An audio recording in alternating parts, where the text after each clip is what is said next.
Ronaldo's story gets told like a fairy tale. Skinny kid from Madeira, discovered almost by accident, becomes the greatest of all time. Nice story. Wrong story. The real one isn't about being found. It's about what happened every single time someone decided he wasn't good enough, and it happened more than once. Here's how it actually works. Here's the mechanic, stripped down. Cristiano Ronaldo arrives somewhere. People question him. He doesn't argue, he just goes and removes the question, by force, over and over, until there's nothing left to ask. That's it, that's the whole engine. Not talent triumphs, not destiny, a repeatable process. Show up doubted, leave undeniable, repeat at a harder level. It happened at Sporting Lisbon, a skinny teenager too thin to hold off defenders. It happened at Manchester United, a flashy winger with no end product. It happened at Real Madrid, supposedly too individual to lead a team. It happened again at Juventus, written off as winding down. And it happened again at Al-Nassr, a move most of Europe called a retirement home with extra sunshine. Same pattern, different stadium.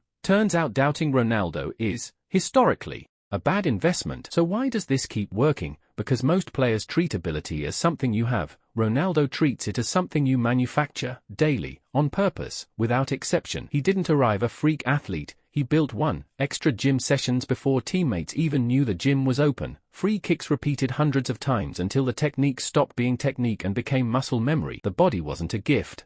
It was infrastructure, maintained like one, decade after decade. That's the why, not magic, maintenance, whether you like that explanation or not. It's the boring truth behind every highlight reel. Now here's where it gets dramatic. 2003, 18 years old, Manchester United sign him off the back of one dazzling pre-season cameo against a club he hadn't even faced competitively. Pundits call it a gamble, a flashy show pony with no goals to his name. 6 years later he leaves as a Ballon d'Or winner, a Champions League winner, and the most expensive player in the world. The kid they doubted becomes the price tag everyone else gets measured against. Then he does it again. Real Madrid, supposedly past his dribbler phase, turns him into the most ruthless finisher European football has ever timed. For Champions League titles in 5 years, 5 Ballon d'Ors total across his career, a club and international goal-scoring record that, at the time of writing, still has no real challenger. And there's the version of this story most highlight reels skip entirely. The national team. For years, Portugal couldn't win anything with him, and pundits used that as proof he wasn't a true great. Then 2016 happens,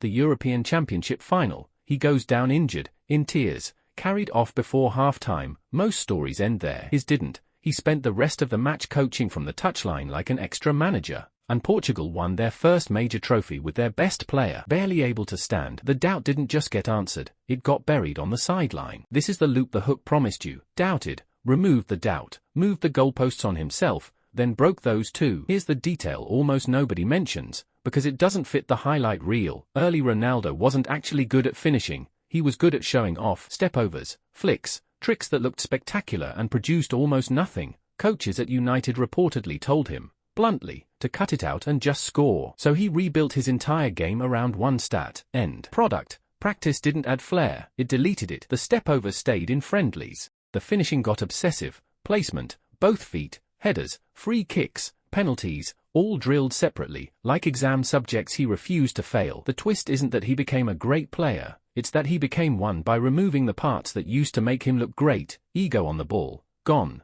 Production, way up. That's not romantic, it's an audit, repeated for 20 years. And the loop hasn't stopped. He's well into his 40s now, still playing top-level football, still scoring. In a league most European pundits politely call less competitive, which is the diplomatic way of saying don't ask how he's still doing this. Heading toward another World Cup cycle, the same questions are circling again, on schedule, like clockwork, too old, past it, time to retire. Whether you like it or not, that's exactly the setup that's worked for him every single time before. The story isn't repeating because it's lazy writing.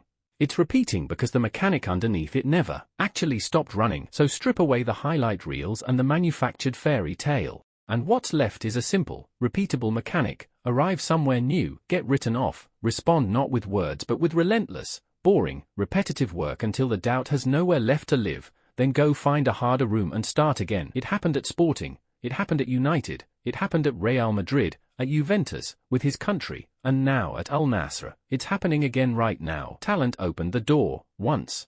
A long time ago, obsession has been the one walking through it. Ever since, the game didn't change, you did, you're welcome. Subscribe if you liked this. It really means a lot.